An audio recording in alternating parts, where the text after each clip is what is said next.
Hello friends. इस बार जब PM की विजिट यूएस में हुई तो इस बार भी यूएस गवर्नमेंट ने इंडिया को करीब 105 एंटीक्विटीज जो कि पुरानी वस्तुएं होती हैं वो भारत को लौटाई। ये वस्तुएं करीब सेकेंड सेंचुरी से लेकर 19 सेंचुरी की हैं। इनमें से कुछ टेराकोटा की बनी हुई हैं, कुछ स्टोन्स की, कुछ मेटल की, कुछ वुड की।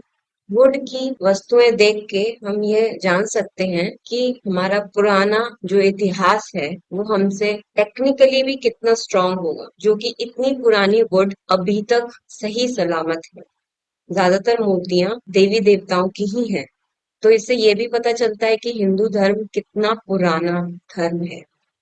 पीएम की जब 2016 की यूएस विजिट हुई तो करीब 16 एंटिक्विटीज वापस करी अमेरिका ने।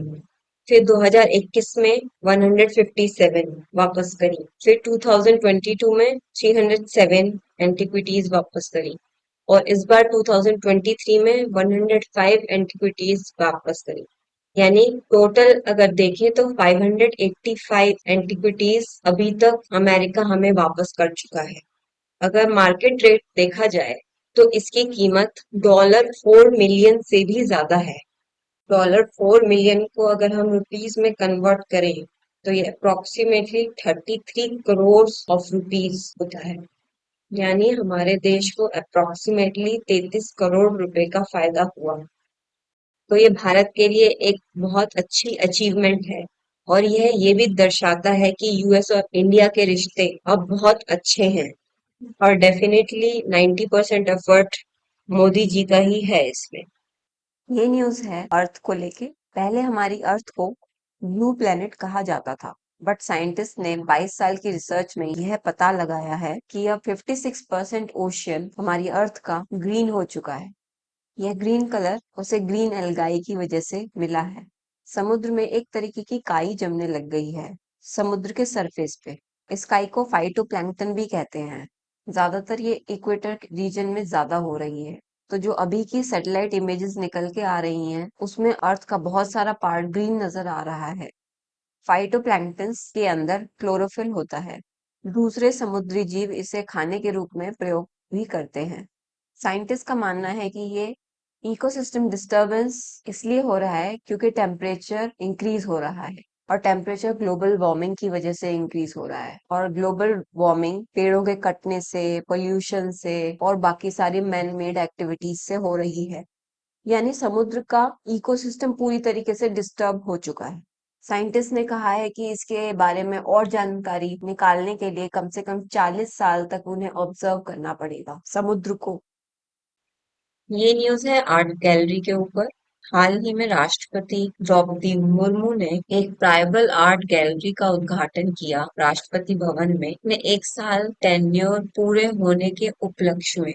अब इस ट्राइबल आर्ट गैलरी में हमें क्या क्या देखने को मिलेगा?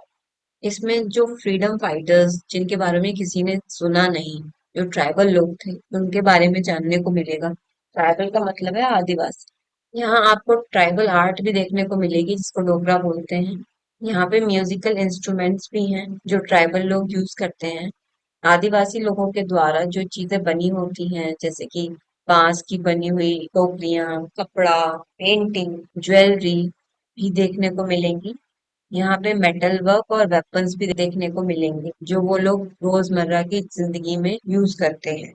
इस ट्राइबल आर्ट गैलरी का पर्पस यही था कि ये हमारे ट्राइबल लोगों की आर्ट कल्चर और उनके योगदान के बारे में सभी देशवासियों को बताए।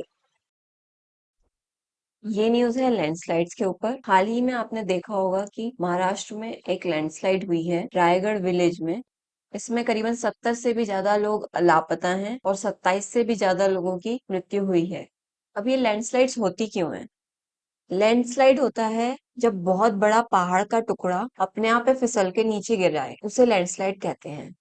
इसके होने के बहुत सारे कारण हैं, जैसे कि वो चट्टान का मटेरियल अगर खुद ही वीक होगा और फ्रैक्चर्ड होगा तो उसके नीचे गिरने की संभावना ज्यादा हो जाती है। दूसरा कारण हो सकता है भूकंप या फिर बहुत तेज बारिश। पर जो इसके मेन कारण है वो तो डिफॉरेस्टेशन और ह्यूमन एक्टिविटी ही कही जाएगी। डिफॉरेस्टेशन मतलब पूरी तरीके से जंगल साफ कर दिए गए हैं। तो जो पेड़ की जो जड़ें होती थी पहाड़ की मिट्टी को पकड़ के रखती थी, अब वो है ही नहीं। उसकी वजह से मिट्टी बहुत लूज हो गई है और जैसे ही बारिश पड़ती है मिट्टी धीरे धीरे करके खिसक जाती है।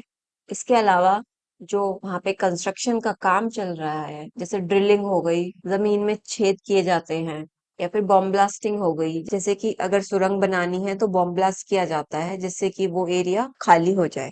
तो उसकी वजह से भी चट्टान वीक हो जाती है और लैंडस्लाइड होने के चांसेस बहुत ज्यादा बढ़ जाते हैं। तो इसको कंट्रोल करने के लिए हम बहुत सारे पेड़ लगा सकते हैं वहां पे, और जो ह्यूमन एक्टिविटीज हैं उनको थोड़ा कंट्रोल्ड वे में करेंगे तो इस प्रॉब्लम का सोल्यूशन हो सकता है। अगर टाइम से इस प्रॉब्लम का सोल्यूशन नहीं निकाला गया तो फ्यूचर में बहुत सारी लैंडस्लाइड्स देखने को मिल सकती हैं।